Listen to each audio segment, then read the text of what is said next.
Welcome to the Together for Education and Ames podcast, where we have meaningful conversations on the state of our local and Iowa school districts. Schools should be a place of hope for children where they can come and learn without fear of being judged and labeled. We advocate for unity in our student population and excellence in education. I'm Kira Werstein. I'm a parent and I'm a college teaching professor. And hosting along with me today, Sadrac, Aleman, Spanish teacher and parent in Central Iowa. Today, we have a special guest joining us, Iowa State Representative Jeff Shipley. And there have been several new education bills that have been passed in Iowa this year. So today, we're going to explore and just learn about some of the implications of these bills for students, teachers, and families. So Representative Shipley, if you want to kind of give us a little background about yourself. Sure. Kira, thank you so much for having me. It's a delight to be here with you both. And thank you so much. It's an honor to you guys have been outspoken voices, and thank you for your leadership. And I'm really happy to serve you in this role as state representative for Iowa House District 87. I'm in my third term. My legislative district would be the city of Fairfield, the town of Mount Pleasant, and Van Buren County. I grew up in Naperville, Illinois.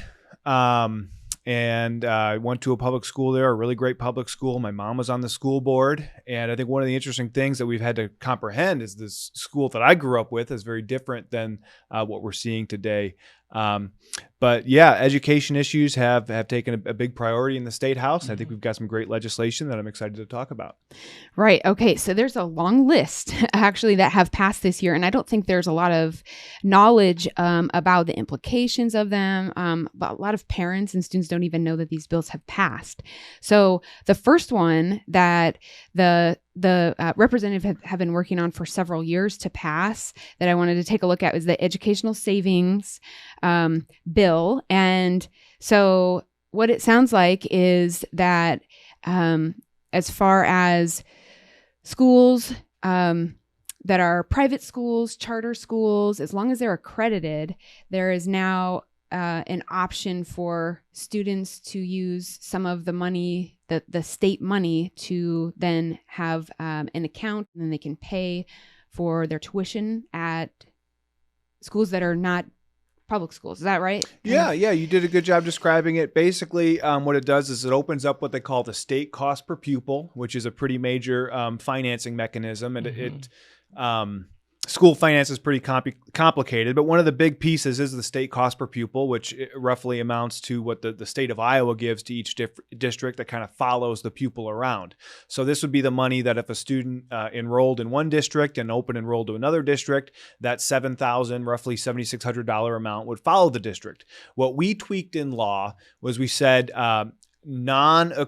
accredited non-public schools, for pupils that are enrolled in accredited non-public schools, they would just open up that same funding stream to them to make sure that their tuition, their books, their education expenses are paid for, and just make sure that education is a level playing field, and making sure that at least that financial component's in place, and that the purpose of the school financing is to finance individual students and not necessarily particular school districts or public education as a whole, but just making sure every single option was on the table.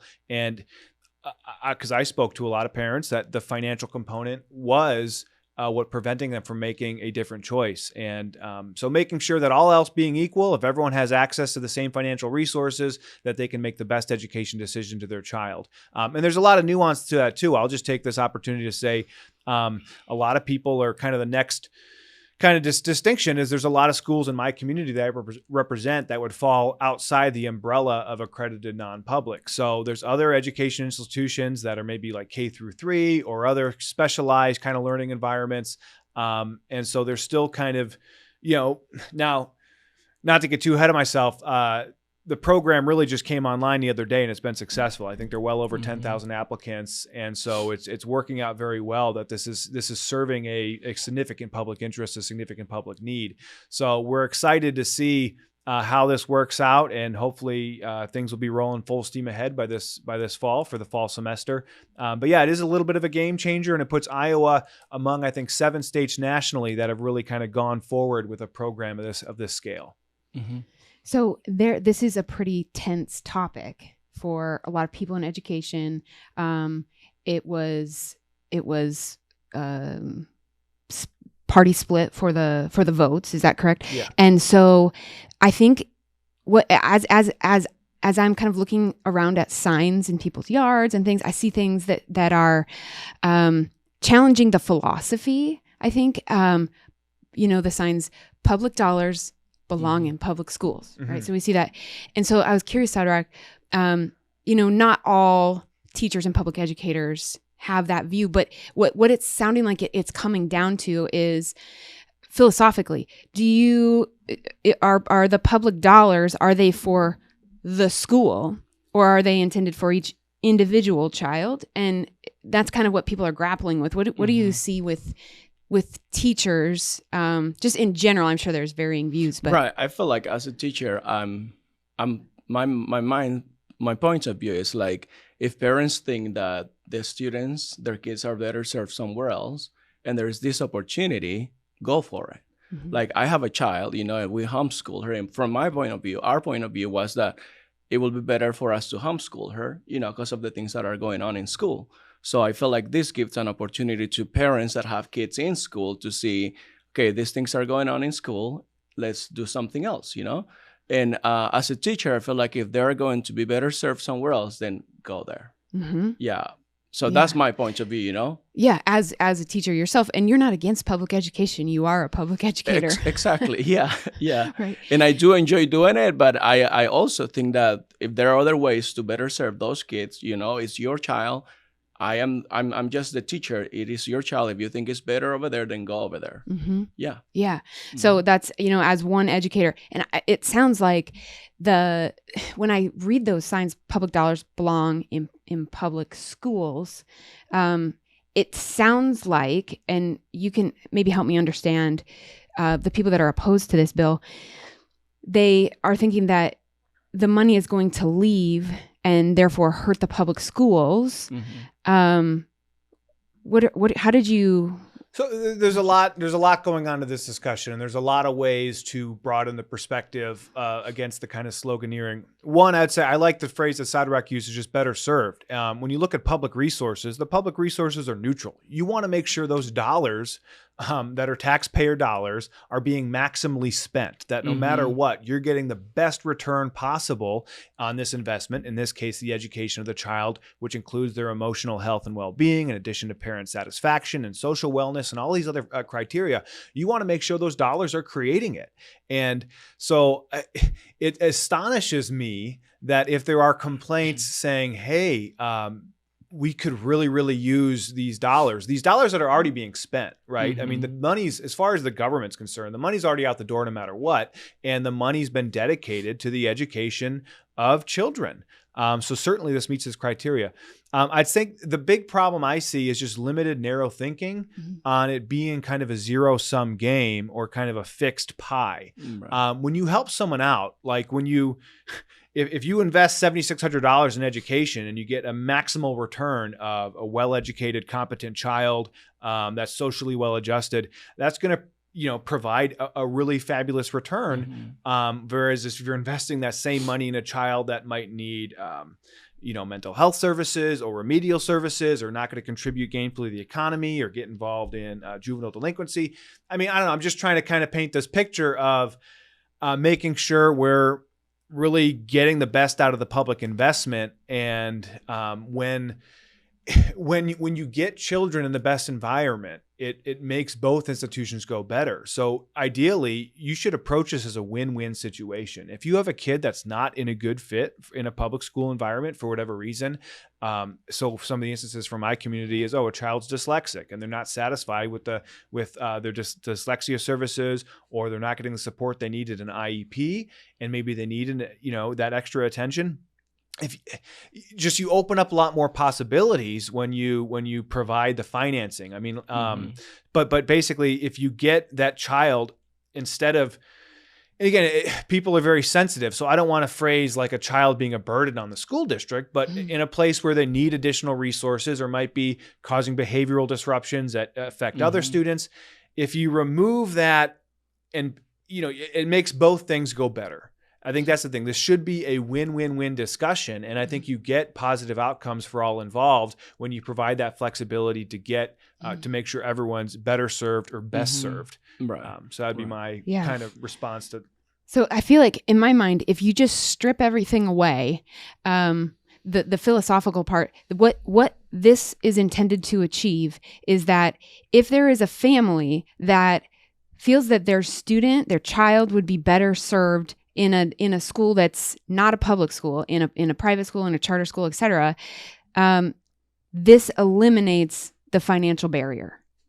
Essentially, is what that does. Well, and even we talk about privilege and equity. I mean, if you're in a disadvantaged school district, if you're a parent struggling to make ends meet and you want to give your kid the best education available, why should it just be the kids in West Des Moines or the richer suburbs that have financial access to private education? Why would you want to trap a disadvantaged student in a school district that's not going to fully support them? To me, it's a financial equalizer and making sure that each and every child has similar opportunities. Because right now, I'd say financial resources is, I would expect, a massive predictor of just not only academic success, but success in life.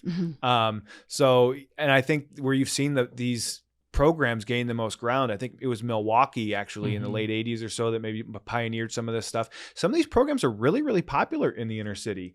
We have some great non-public accredited schools and charter schools in the Des Moines area that are reaching into these communities where the public school, I mean, the truth hurts. I don't want to be too harsh, but are failing, right? I think it's fair to say that the public institutions have lost a lot of trust, and you see that in the students as they're producing, who are not well adjusted to the world and have serious problems. So not to be too, again, I don't want to cast too much aspersions on the public schools, but I think that's the biggest thing. And I caught some flack for this on my speech on the floor on this topic, was that the people who are arguing against this bill are also the ones denying that there are very, very serious concerns in the school districts that are driving the demand for this policy. And if you're not even going to agree and acknowledge that these instances are problems, the behaviors and frankly, tragedies we've seen in the public schools, that again, preventable. So much of government, I feel, is like unnecessary tragedy, unnecessary suffering. And so you see a lot of that and you try to point it out. Can we just stop doing this? So I get very frustrated with some of the opposition for being nonsensical and at least not acknowledging and building consensus on what some of the problems are, or that the things we could be doing better. Because those are obviously the discussions we need to be having, is how do we improve public schools? And I feel like if the public school is doing what they're supposed to be doing, they should not be afraid of this bill. Like, if let's speak about a district, if a district is doing an awesome job doing what they're supposed to be doing, they shouldn't be afraid of this bill. They should just say, well, we are not afraid of this because we are doing a good job and our kids are going nowhere. They're staying here. So, I mean, I think that should be like their mindset too. Like, that's fine. The bill passed. Nobody's leaving. More will come. So we're good. Yeah. If we're serving all of the children well, then Correct. They'll want to stay, essentially. Right. Yeah, absolutely. Well, and I just want to further emphasize the correctness of that view, and that this policy was driven based on parents' dissatisfaction, and it took a number of decades. A lot of people have been advocating this for a long time. I will just end with this on this subject. It is kind of an experiment. So we're testing the waters. I think one of the main criticisms against it is that you've seen non-public institutions raise their tuition rates. I haven't seen anything where they've been raised what I would consider excessive, or raised in an amount to, outsize the student cost per pupil or create that financial barrier again. But so just keep an eye on these things. And there's a lot to consider, because there are a lot of non-public accredited schools that also have similar problems. And so again, I think we need to, as citizens, get more involved in the accreditation process and really make it clear to the State Board of Education and lawmakers, these are the standards of excellence that we want in our education system. And so just kind of keep the discussion going and keep an eye on this. I'd say I'd call it a work in progress, and hopefully we can keep moving in a good direction that empowers everyone. Absolutely. Yeah. Well said. The next one I wanted to take a look at is called the Prohibition of Sexually Explicit Materials. It looks like this one is specific to library materials. So books that have sexually explicit depictions, and it's not just depictions, but it's also the written text describing sexually explicit acts. And so these types of books in libraries, but also these books across in a classroom as well would be prohibited under this bill, correct? Yeah. So what we were trying to fix is the problem of obscene material. Iowa law currently had a definition of obscenity and a prohibition against providing minors with obscene material. I think is a serious misdemeanor. Can't remember the code section, but it had an exemption for educators in libraries. And basically, so if I gave a child, is my role as state representative, if I got all weird and gave a child something nasty, say in obscene material or an explicit magazine or something, I could be criminally charged for that. But the way the law read, that if that happened in the purview of education, that would be exempt from the law. And we saw a lot of problems coming up with objectionable materials, very sexually explicit, graphic, even in topics of incest and rape and just really nasty stuff, teenage prostitution, drug use, and then these weird kind of graphic novels that included some just very interesting illustrations that, myself as a 35-year-old man, I don't think I need to see that stuff, or I don't think it's good for my educational development. Yeah. And again, touching on things that are relatively taboo and turning them celebrated, like say the looking at pornography and various sexual acts that I still don't think are necessarily accepted in society or whatever, but, would be considered sodomy and the like. So just very, very weird kind of things that came out of nowhere in a lot of material. And each book was kind of worse than the one that came before it. So I think the governor read a passage from the book, All Boys Aren't Blue. Mm-hmm. They were getting criticized by some of this. And so she just read the passage of the book on the news station there. And they had to offer a warning to their audiences and said, hey, this is, and she's like, hey, you made my point. This is tough to listen to. What's, and again, what's the educational value of this? That's honestly the question that the law, because when we talk about obscenity law, we're talking about what materials might have scientific, literary, artistic, or political value. Unfortunately, it's a very broad umbrella that a lot of crazy attorneys can argue a lot under. So anyway, that's a lot of kind of background on it. That was within this bill, what they call Senate File 496, which is also known as the Parent Empowerment Act. And it basically, what we do is we define what's age appropriate, and then we define what's not age appropriate, which is sexually explicit or graphic descriptions of sexual acts. And we think that covers a lot of the problem that we'll see. A lot of the school districts actually kind of, off the record, we're very thankful because there was, I think there are some school districts out there that are wanting state guidance on this, that, hey, we need a clear benchmark of what's acceptable and unacceptable. Thank you for providing it.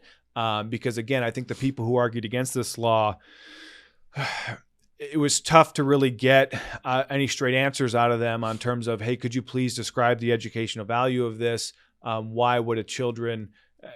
why, even just what is this doing in schools? And I don't want, it's tempting to trot out all the examples, but I don't want to upset your audience, but just they're bad. They're bad enough that the legislature had to take action. We had government oversight hearings. And also the other kind of subtext of this is how viciously some of the parents were met when they raised these concerns. There was a mother who tried to flag a book that was in the middle school. And in the yearbook, it ended up having an article basically comparing her to a book burner and mentioned Nazis even.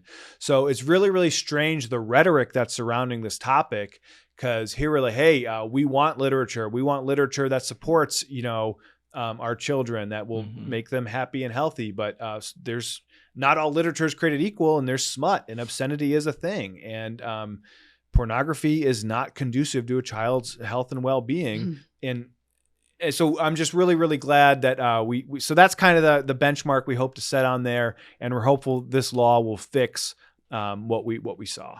And so a point of clarification, this does not prevent human growth and development biology. No. So that's a teaching separate part of the bill, Mhm. which deleted specific references to AIDS and the HPV vaccine, which were very strangely kind of inserted in there on specific things that need to be harped on. By deleting that, again, you just we want things, I think the term is age appropriate and research based, and we have definitions for those terms. And so even on the HPV example, well, actually, I just want to jump back to the book before, because I had a closing thought on that one.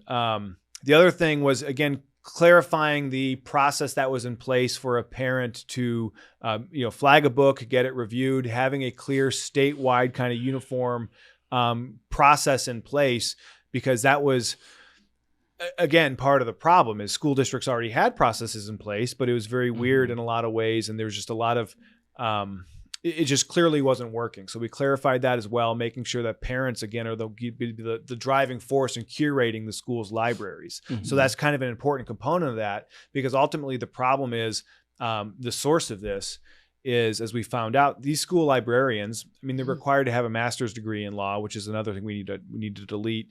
But some of them are more innocent than others, and they're just kind of checking boxes off the list. And this book had gotten a literary prize, and it's getting critically acclaimed because it deals with these socially sensitive issues or whatever.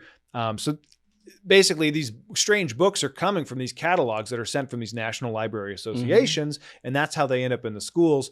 So we want to make sure that the parents are the ones curating and driving the library selections, because what's in a library reflects a lot about the character and the institution and the values therein. And I made this point that, what's on my library shelf speaks a lot to what's on me. And if you came over to my house and said, hey, Jeff, you have a lot of books there on incest and teenage prostitution and sexual molestation and rape. And, you have this book that has these really weird images that look like children in sex acts. Mm-hmm. You would think I might be kind of weird looking at all that stuff. Yeah. So anyway, so the point is, the whole Parent Empowerment Act, it governs that we want parent-driven curriculum, but we also want very high standards in curriculum. And so it relates to, you brought up, not curtailing. But anyway, if we deleted those specific references, anyway, help get the conversation back on track. Sorry to go off on there. No problem. And just, I think another important part to highlight, as far as I understand, when I read this, some of the concerns that perhaps people that are opposed to this bill say is that this is targeting LGBTQ communities. And this bill, as far as sexually explicit materials, as far as I understand it, this is all sexual explicit. This is not against one certain, this is all heterosexual, homosexual. This is all sexual explicit materials. Now, that's true. And, well, I can pull up here, but I guess I have a lot to comment on that, because unfortunately, there is some sort of overlap where some of these materials that were sexually explicit did deal with LGBTQ themes, and some of the queer themes were also some of the books where they had very graphic descriptions of sex acts, which, again, you can tell the story. If you want to tell the story of how, a gay black man finds himself in the world and overcomes adversity, you can tell that without writing the paragraphs and paragraphs of the sexual acts that are involved in that process. And also further that, again, so this is the whole thing, because part of the law is the work taken as a whole. And so I would posit this argument similarly to how we rate movies. If there's a 2-hour-long movie and there's a 90-second sex scene in there, that whole movie is going to be rated R, and it's going to be prevented from children. And if you knowingly sell a child a ticket to an R-rated movie, there'll be penalties for that. So yeah, there are standards, and if there's something that's nasty and obscene enough within a couple pages of a book, I posit that does, to the detriment of the author. I wish they would have edited that out, because you can tell a great story without it. So there is, no, it's not targeting. The issue with gender identity in this bill is it does prevent instruction and curriculum on gender identity and sexual orientation grades K through 6. So I think that would be where some people might feel targeted, if you will. And I guess we can kind of discuss the merits of that kind of argument and the. Yes. Now, my understanding is that was a separate bill, but they're related. So those are together. Senate File 496 is the Parent Empowerment Act. It went back and forth quite a bit. And I am kind of still ticked off at the Senate because I think there was some better stuff we could have got in there. Okay. And also, I will just reveal this too, because I guess the legislative process in terms of what is the proper standard of education, pedagogy, methods, and instruction around these, I'd say, complicated topics of human health or identity. How should the school district be approaching this? And I know a lot of my constituents, and what we kind of ran on is we had seen enough and we thought, hey, maybe this should be prohibited in grades K through 12. And I know in Texas, I believe they advanced some legislation at some point. So there's been other discussions on exactly what that point is, where it'd be age appropriate to include topics on gender identity and everything that entails. So this was a little bit of a decision that I'd say was kind of forced on the caucus, where, the way I characterized it back home was, I got a group of people in Fairfield that think you need gender instruction in kindergarten or pre-K. And I got another group that says, hey, we don't want it at all. So we kind of, like politicians do, compromise and said, okay, we'll stop it off in the middle schools and we'll prohibit it K through 6. So yeah, that is in the bill here. So a school district shall not provide any program, curriculum, test, survey, questionnaire, promotion, or instruction relating to gender identity or sexual orientation to students in kindergarten through grade 6. Okay. So even when I'm reading that though, and hearing you say that, it's still all sexuality. It's not just LGBTQ. It does specifically prohibit the LGBTQ education.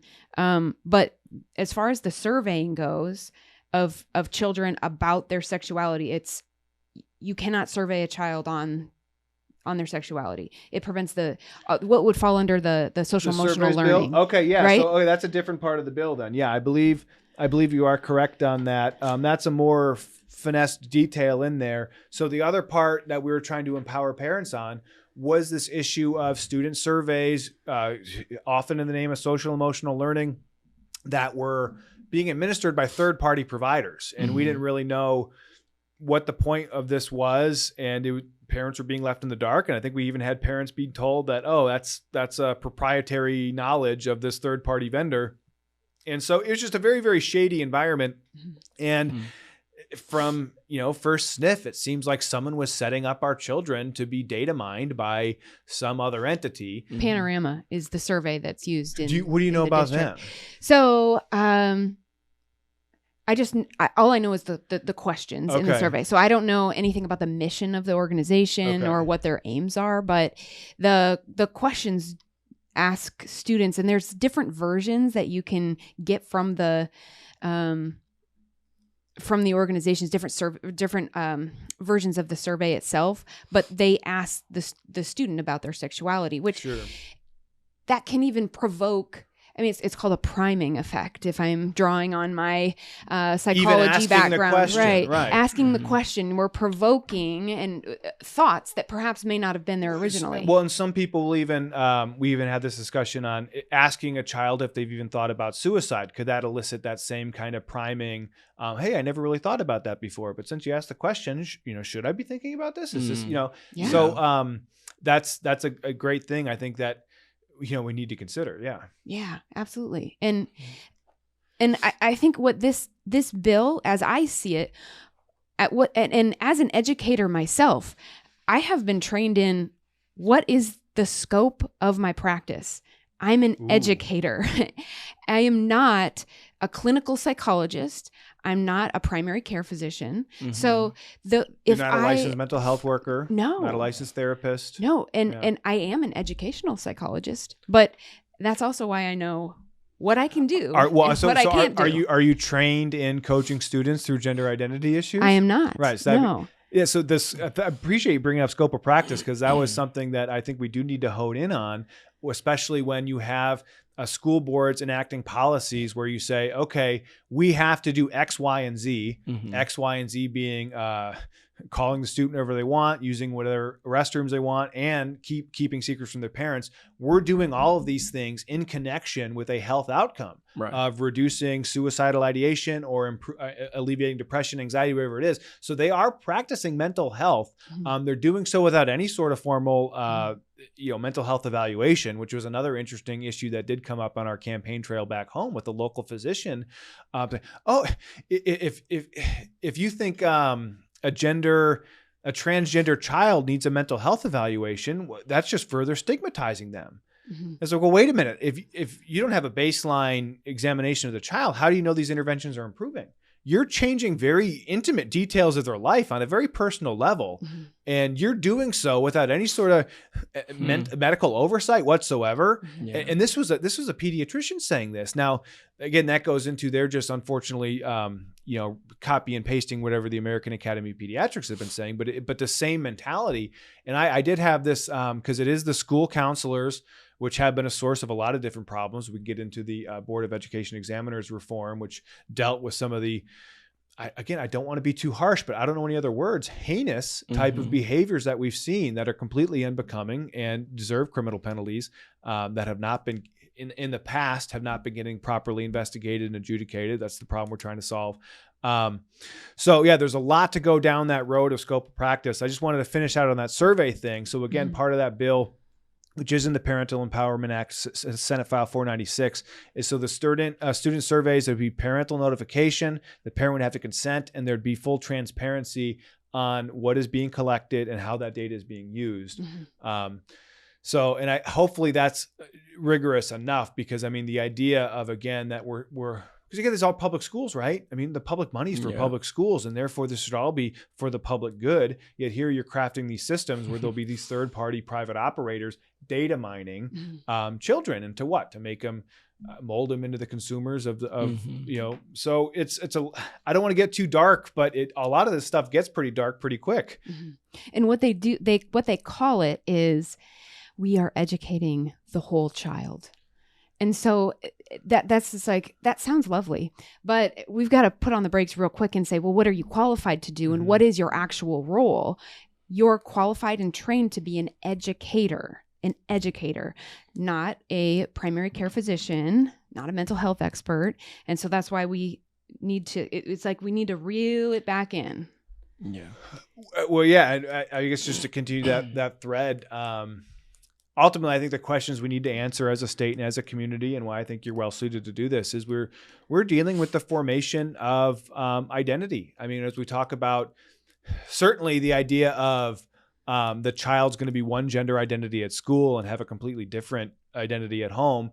The schools, what you're seeing, the schools are placing them, they're giving themselves the authority of shaping and molding and forming and crystallizing the formation of a child's identity and providing the accommodations to that end, at the expense of the parent, where you get these cases where parents are objecting. And what we're seeing, unfortunately, with the laws in Minnesota, where it's very likely in the near future, where if a parent objects to any of this, they could be alleged child abuse, be investigated. And this is very interesting too, because thinking back to what the opposition is saying, they're saying these laws, the Parent Empowerment Act, is going to harm children. That children are not going to be able to express themselves how they truly are. Therefore, they're going to feel shunned from society. Therefore, they're going to lead to depression, bad outcomes, potentially suicide. That's what they're saying. So we need to reclaim the formation of identity in human beings. And sure, the public school has a part to play. I think maybe that is kind of the question we all need to answer in our own lives. But I think as a state of Iowa, I think we need to get very clear what does a healthy identity look like? How do we help create identities where children are going to lead to healthy, happy, successful lives, where they're going to perpetuate the peace and prosperity they've been so generously blessed with. Right now, we're not seeing that by, mental health inpatient admissions, even just chronic disease, and just a lot of things we're seeing in children these days, let alone, unsatisfaction in careers and mounting debt and unemployment and falling participation in the workforce. It's a huge, gigantic topic. I'm sorry for jumping all over the place, but it's I think we do need to comprehend the foundation. The individual's identity is going to be the foundation for their whole life, therefore the foundation of society. Therefore, the public school needs to provide a very clear answer, or at least supporting environment of this is what it means to be a human being in Iowa. And because it bleeds kind of spiritually very quickly, because there is some overlap there, and there's a lot of interesting law kind of governing that. But the school in loco parentes now, according to these various school districts, or certainly in other states, You drop your child off at school, you are giving that school consent to form and mold that child's identity, and you are sacrificing your opportunity to object to it. That's what we're seeing. And I think what people and parents especially need to reclaim, as you said, is that these are public schools. And if we are all saying we value diversity, we value freedoms, freedom of religion, freedom of choice, that means that the public school cannot act as the religious institution and teach whatever their ideological values are, and that we support and welcome a diverse range of views into our school, and that the families get to instill their own values in their own children, and if whether they're Jewish, Christian, Muslim, or whatever their religion is. And so what we're describing here is the school is essentially becoming not just the educator, but also they're going to the church or the mosque or and teaching these religion because this is an ideology. When they say if you don't do this with your child, then they're going to become depressed and they're going to commit suicide. Based on what? Mm-hmm. What research do you have? What evidence are you basing those comments on? That is essentially their religious framework. So there's a lot to dive in. There's a lot of threads. And it's very interesting, just kind of, again, the First Amendment and what makes America, I think, the greatest country that's really ever been, is this idea of religious liberty. And an interesting kind of nuance, I'll just start here.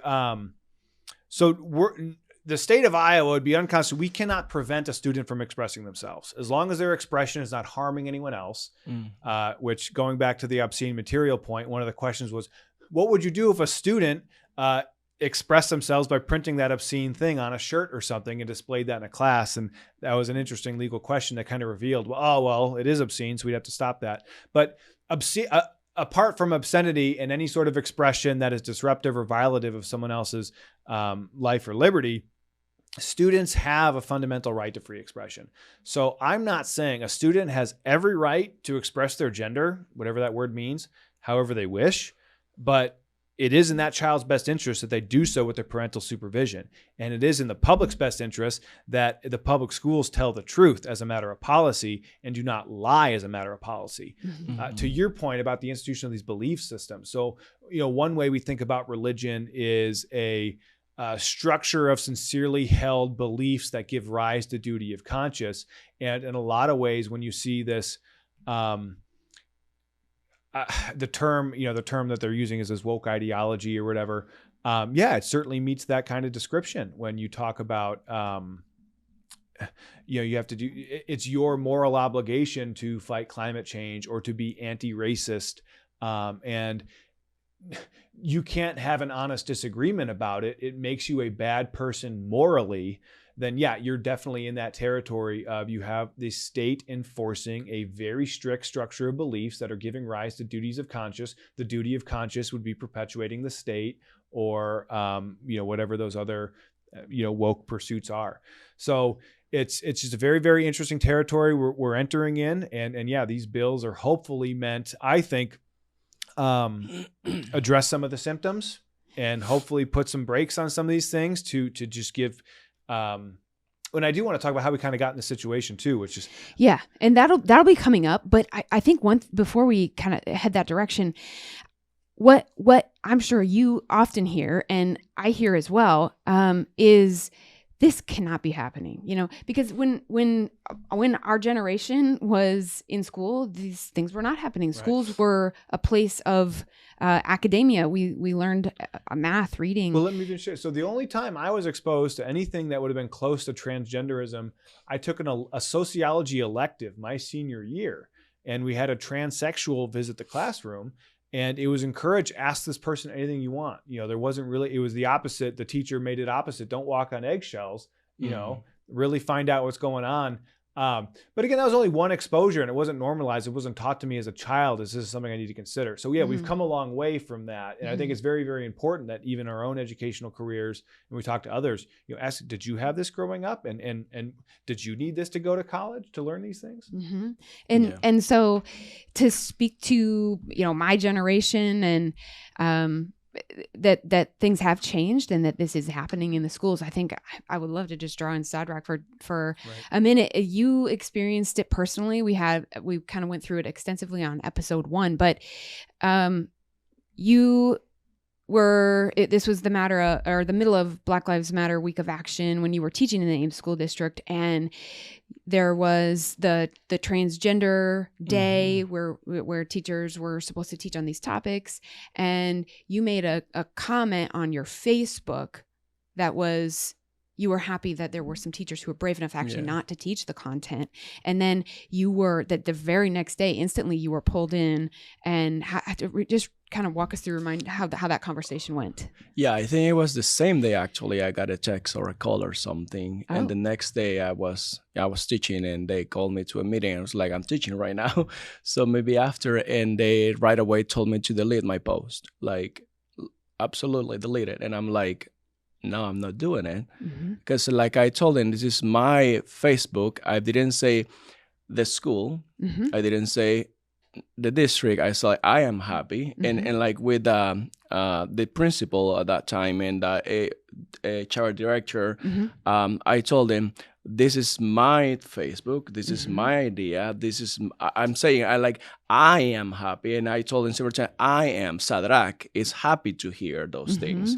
And they called me right away. And I didn't like it. And the post still up there. And they told me like several times through text, and even within the meeting, like 3 or 4 times, we want you to delete it. We want you to delete it. And I was like, not doing it. I think what was most disturbing to me is when she said, and we played the audio recording of your meeting with her on that episode, but she said to you, I am really disappointed that as a minority, that you don't agree with this. Wow.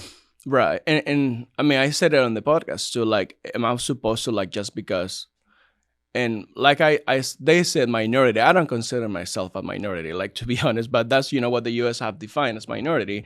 Like, am I supposed to say yes, sir, to everything they want me to? Like, no, simple as that. No, I'm not doing it. Like, whatever you say, part of minority or people of color, whatever, that doesn't mean that I have to agree with everything you're doing or just walk with you because I'm, a minority and my rights or whatever are being on the ground, on the floor, whatever. I'm like, no, like I am saying no, and I'm still saying no to those things. And yeah. And you said, I thought that was actually what we're trying to move away from. Exactly, because part of the district thing was like, we don't want the minority, the people of color to, be, what would be the right way to say it? Saying yes to everything just because you're minority. Oppressed. There we go. They use that word often. So and then like I told Anthony Jones at that point, like the equity director, I said, like, isn't those the things that we're supposed to be walking away? And here it is. They do it to me, a Hispanic person, and a people of color did it to me. And we're trying to get away from this, and it's being done to me as a teacher in the district. And then she said, well, why wouldn't you be in support of this,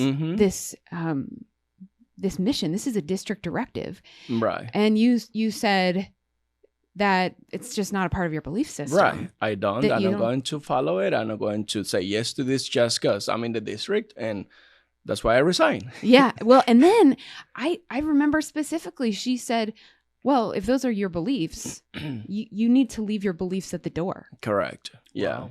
Leave them at the door. And I mean, from my point of view as a believer, as a Christian, I say, okay, I can leave those points of view at the door, but my faith goes with me wherever I go. My God, my Jesus goes with me inside anywhere I go. I cannot leave him at the door. No, like those beliefs, yes, I can, forget about them for a bit, but my beliefs are not going to be left at the door. And you said, and therefore that's why I won't be teaching this, and this is my view. And so again, I just wanted to draw in is that this is a religion, Yep. and people aren't being allowed to have diverse views, which is what a public school system is. Well, and there is again a construction of the civil rights, which would say, as an employer, as an employee, you have the right to keep your religious beliefs intact. As long as it's not interfering with another critical objective of that institution.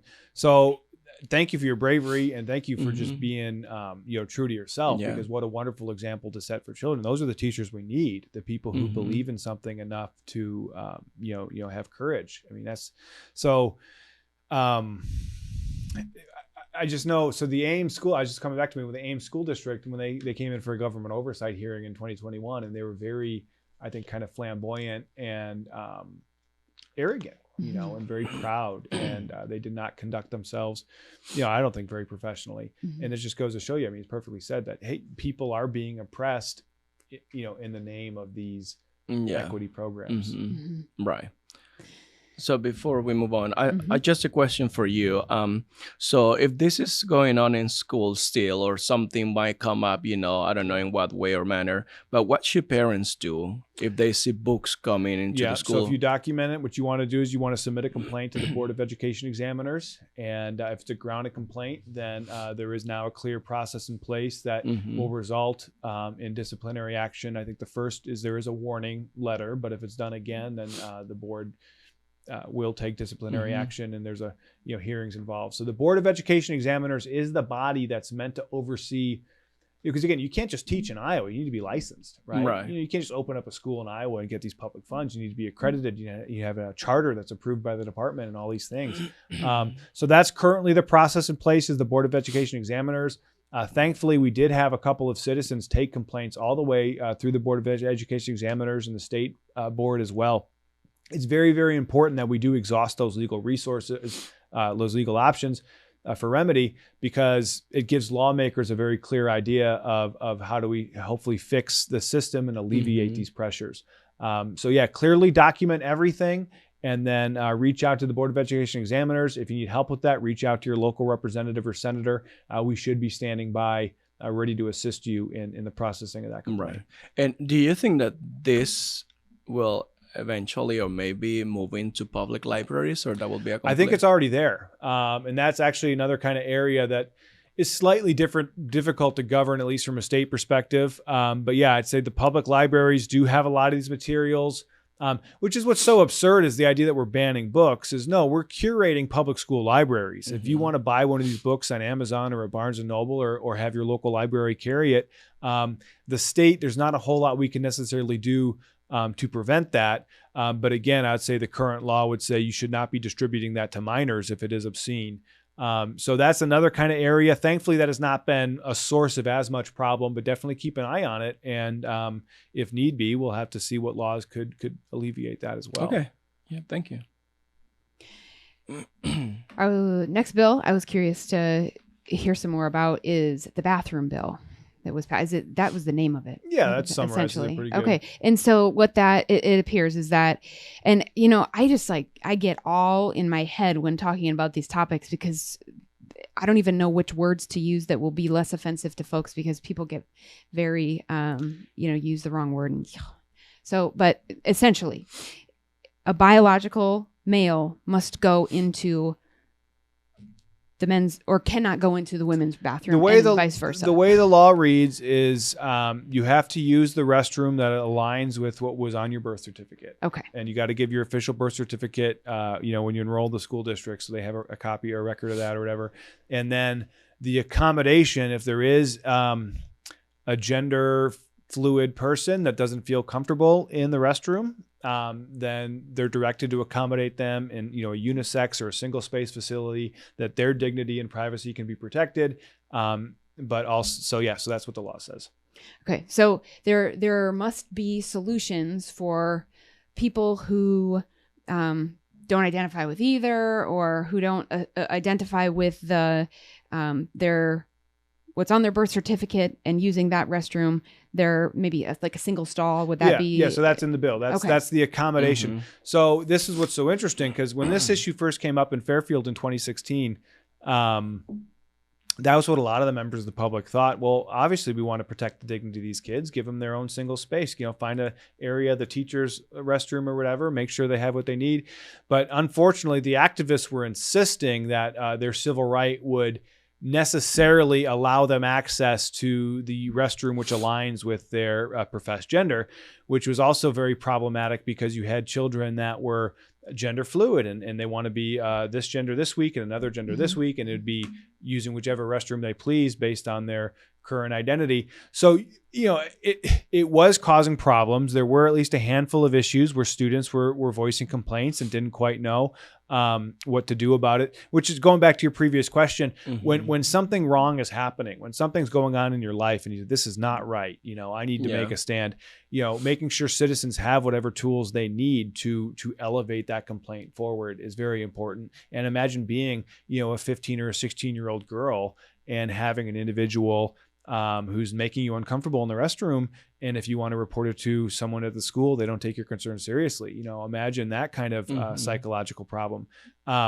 So the area is in civil rights. We talk about accommodation, and the reasonable accommodation shall be a use of a single space stall that is separate, and then not forcing themselves into the other restroom as a matter of law that they'd have a right to do that. And so if that's happening, then parents, what are the steps a parent would follow? Same thing. One, do you document it? Which I'm trying to think of the best way to do it. I mean, even just if a student makes a sworn statement, something happens, date, time, location, this is what happened, signed, dated, just that's a good start. And then obviously the next level would be like a sworn affidavit or whatever that's notarized. But just gather that evidence and bring it to the attention of your local school board or your state board and get the state lawmaker. I'm not particular clear on the specific oversight mechanism on that, but I think going to the principal or the administrator at the school is one of the first steps. Yeah, they should, because they might not even be aware it's happening, and so those are the starting there. Yeah, correct. That would be a great place to start, hopefully, and that's why we do need to encourage great relationships with administration, and why having good leaders in the school district really is essential, because you've had been on the other side of that where leadership wasn't so great. And that's just very interesting, is finding the personnel to fit these positions. That's again a big issue back home right now, is the leadership in the school district, and is this someone you can really work with or communicate well with or get concerns resolved with, or even addressed or acknowledged. So the principal would be the first person who should be in charge of it. And then again, if you're in violation of state law, that potentially brings a licensing ramifications. And I would say if you're not willing to follow state law, you probably shouldn't be licensed to educate in Iowa. And so after a parent has contacted the school administrators, and I think it's actually technically in a different bill, but it's references the ombudsman. Oh, correct. That was what we did. Iowa. And we called that the teacher empowerment bill too. Where we're allowing teachers a direct access to ombudsman to make sure we have kind of a clearinghouse for complaints, no matter what might arise, whether it's a behavior or violent incident, or who knows what might happen in a classroom these days. We want to make sure there are clear channels for remedy, and it is on the citizens. The first step is clearly documenting whatever it is that you're wishing to remedy. So you have kind of clear evidence that this is what occurred. This is, as many details as you can provide in a simple, concise fashion.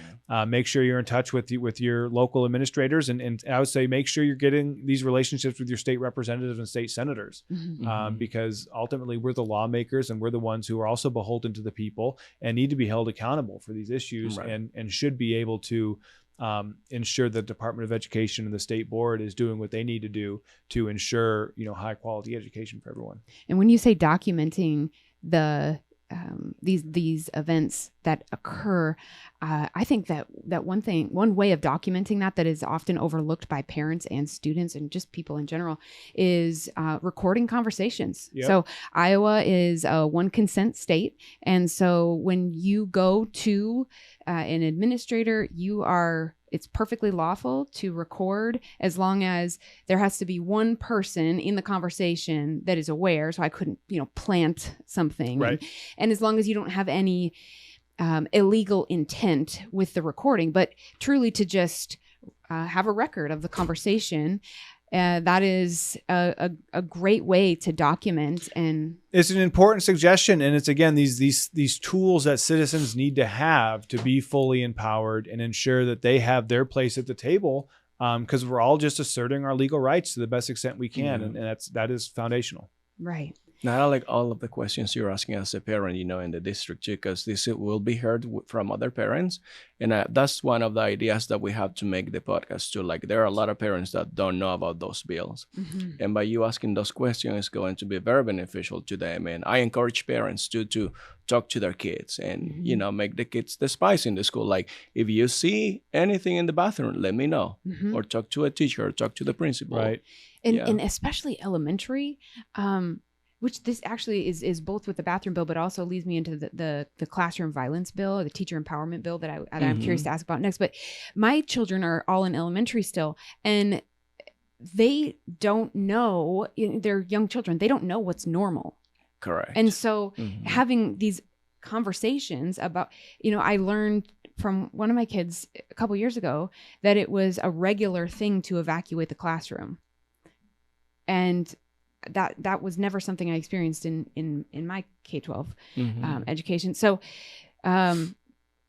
we have to ask our kids, especially our elementary school kids, who's going in the bathroom, and what does this look like, and what kinds of things do you experience in the classroom, and having those regular dialogues, because they don't know that's against the law, or that's not acceptable.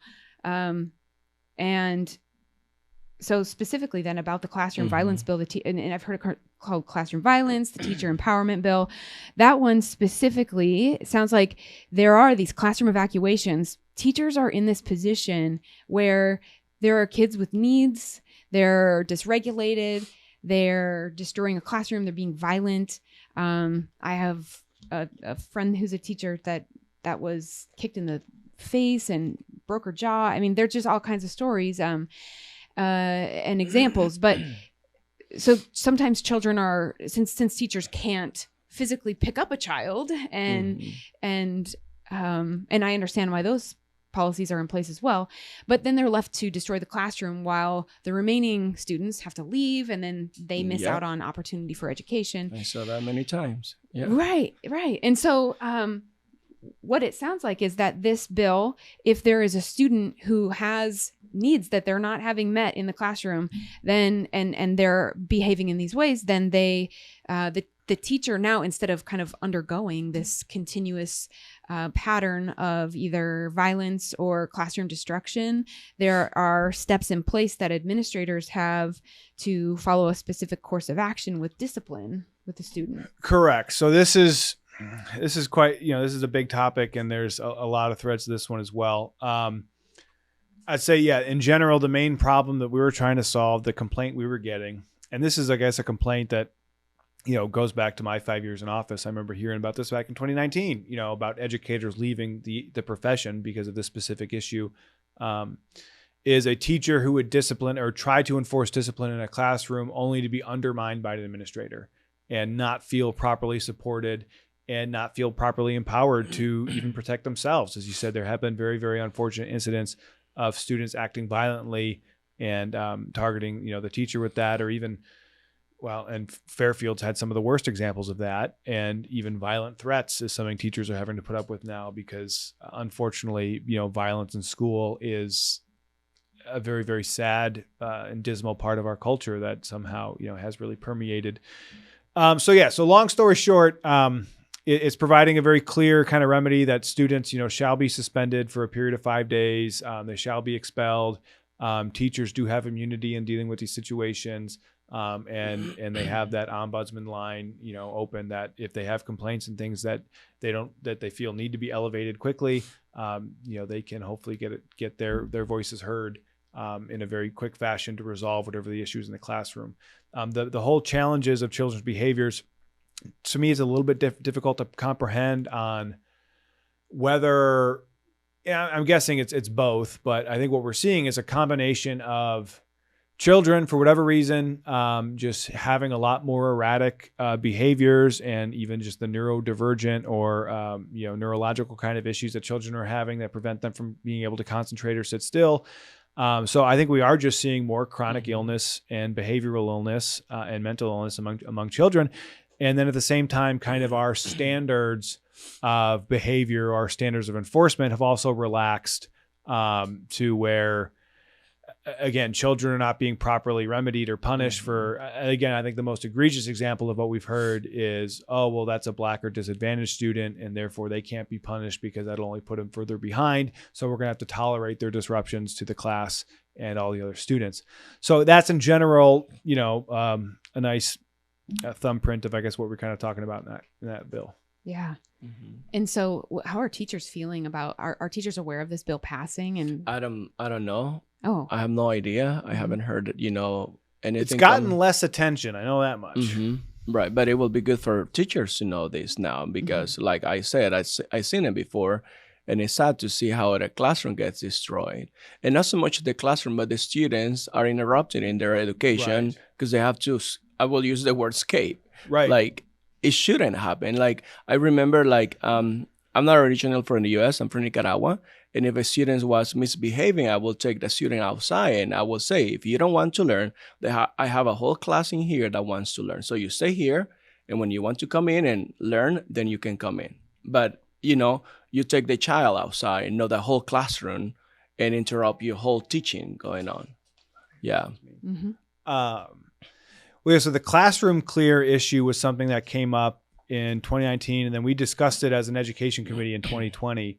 Pre-pandemic was this idea that, okay, one kid's disrupting and you're going to leave, everyone else has to evacuate the classroom. So we deal with that one kid. Mm-hmm. It does touch up on federal law a little bit because federal law under Every Student Succeed requires that, special needs students be in the least restrictive environment, so there's kind of a lot feeding into that and how we kind of got to this point. But it's very serious and severe, and teachers need to be very vocal about it too, in terms of just, hey, this is what I'm not willing to put up with, and having very, very clear boundaries, because it once was a very honorable profession, and now it has kind of been glorified babysitter in a lot of ways, and it's really, really affecting the quality of the schools and the experience for the children. It's very, very sad. Yeah. Mm-hmm. So kind of final thoughts as we wrap up. I was curious to hear your thoughts and maybe hopeful that to shed some light on another concern that I have as a parent. We talked about kids being dysregulated, seeing different or higher needs with student behaviors. What's the root of that?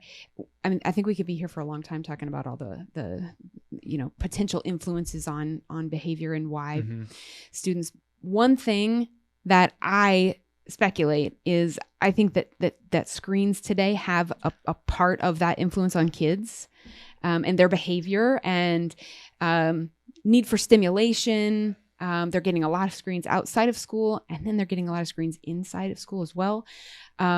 And so as a parent, I've become every year that goes by, more and more concerned about the amount of screen time that my kids get in school, and as well as their access to the internet.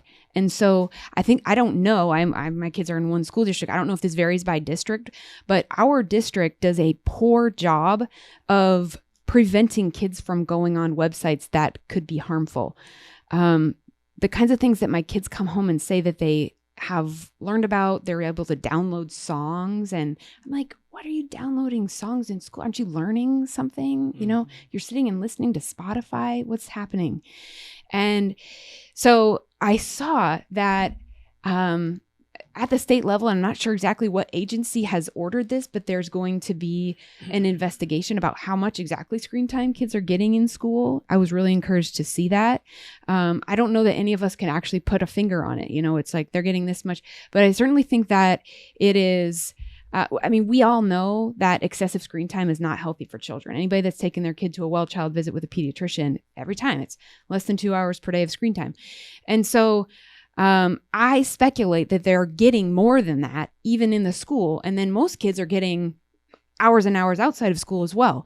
And so having an influence on their need for stimulation and as a result, their behavior as well, their mental health, and then just access to that inappropriate content. So I'm particularly concerned about that. Is there any legislation that's maybe I'd say this is to... probably the most important issue, and we do need to bring this to the attention of our state public health to get very clear messages and guidance out there. Because I think you're absolutely right. That is widely observed that too much screen time is to your detriment. I remember growing up being told that too much TV will rot your brain. I don't think that's an exaggeration. I think we're seeing that now. The other thing is the screens influencing directly behavior and identity even. And we do live in a monkey see, monkey do kind of world. And you get these viral trends where, children do these outrageous behavior and they tempt and dare themselves to continue it. I could talk at length. I wish I would have prepared for that on just how, because people are identifying the scientific mechanisms. One, just how unknown all this is to our neurological development. And I think even Steve Jobs was famously quoted as saying that he wouldn't give an iPad to a kid younger than 12. Yet you see in today's fast-paced world where both parents are working, the iPad does a good job soothing the child. The third parent. Yeah. Well, and it's so, and it's doing something, neurologically, because when you remove that iPad, when you disrupt that dopamine flow or whatever, the kid will cry or they'll shriek or they'll demand it back. Yeah. And we actually did see, there was a program I know in the western part of the state. This woman's story was she was running a cell phone repair shop, and even just having, repairing iPhones for a short period of time, she saw the intense addiction that children had because you use it long enough and your brain becomes hardwired to need this stuff. And so she started doing some public awareness, anti-cell phone kind of things. And so I think we would want to ideally adopt a framework like that statewide. I think it's very, very important for adults too, to kind of realize how these devices are affecting our lives. And they've, and a lot of metrics. So, I mean, this has been a little bit more contentious on it, because it dives into the role of social media. But roughly speaking, the iPhones really came out or made their heyday in 2007. By 2009, 2010, social media became more ubiquitous.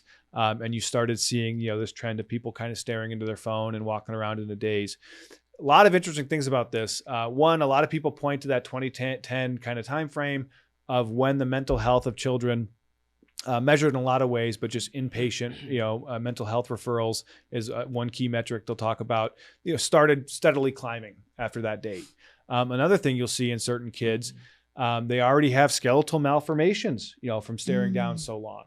And in East Asian countries as well, like you see a lot of that where the technology, so these things have been around for less than 2 decades and it's already changing the structure of the human skeleton. That's how moldable humans are to our environment.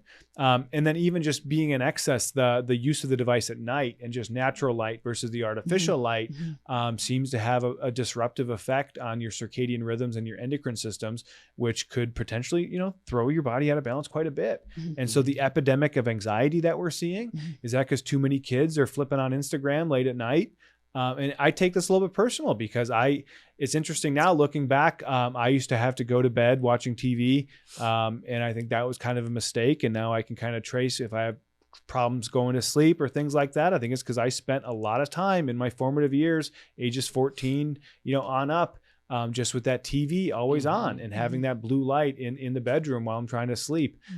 So I think these things do have a neurological impact that are not very well understood, but I think where there's smoke, there's fire. And so when we look at behavioral disorders, when we look at mentally ill children, when we look at the epidemic of identity disorders, and then not to pull this one out of the bag too, but I think you are seeing the new AI technologies that are coming on that frankly just make the whole education obsolete because you'll have kids that'll just type whatever prompt they want into the supercomputer and they don't have to do any thinking at all.